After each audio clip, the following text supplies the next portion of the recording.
ओडिशा रे double engine सरकार को प्रधानमंत्री नरेंद्र मोदी दृष्टि रे मार्गदर्शन चलुवा डबल इंजिन सरकार को आउ किछि दिन पर 1 वर्ष पूरा हम यदि विगत 1 वर्ष आम किछि विषय को सिंहावलोकन करुचु मने पकाचु ना भूत ना भविष्य भविष्य केबे हम तो पुणी डबल इंजिन सरकार भारतीय जनता पार्टी सरकार भी करिवो।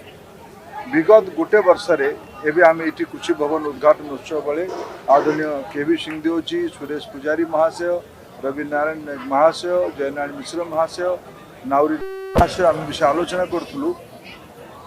यही थर केवल ओडिशा रे खरीफ आउ रबी उभय धानर पाखापाखि ये 90 रु 1 लाख मेट्रिक टन पर्यंत धान किना हो सीधा सीधा 7 रु 8 हजार कोटी टंका राज्य सरकार मोहन माझी नेतृत्व में चलुवा राज्य सरकार बजेट रु 8 हजार कोटी टंका चाषी मान को दि जाऊँगी। लोक मैंने अतीत 100 टंकार बोनस कही 100 टंकार पैसे भी दि जाई नथिला।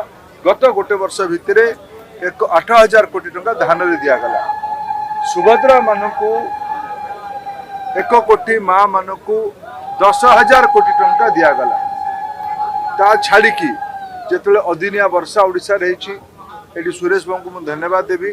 सी प्रोएक्टिव ओडिशा रे चाषी मान को इनपुट सब्सिडी सह रिलीफ आमर इंश्योरेंस पैसा को सठिक उपलब्ध करिवारे सफल होती। नुआ रेशन कार्ड बंटा जाउची, नुआ आयुष्मान भारत कार्ड बंटा एठी झील मान को बाहागर करिवार गरीब झील मान को बाहागर करिवार ओडिशा सरकार कल्पना करुचंती। एठी मध्याह्न भोजन एपर्यंत पीएम पोषण रे 8म क्लास पर्यंत मिलुथला। एबे मोहन माझी नेतृत्व में चलुवा राज्य सरकार ताकू बढ़े कि 10म क्लास पर्यंत करले। अंडा अधिका दियाजर व्यवस्था कले, पुष्टिकर खाद्य अधिका दियाजर व्यवस्था करले।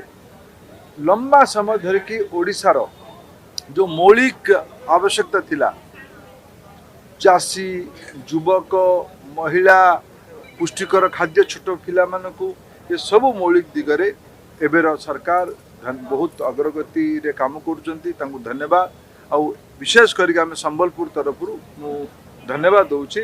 बहु अपेक्षित कृषि प्रधान अंचल रे याकू काम आरंभ करथिबारु मु आदरणीय श्री मोहन माझी आउ आदरणीय श्री कनक वर्धन सिंह देव को आउ थरे कृतज्ञता ज्ञापन करुचे ए अंचल तरफ।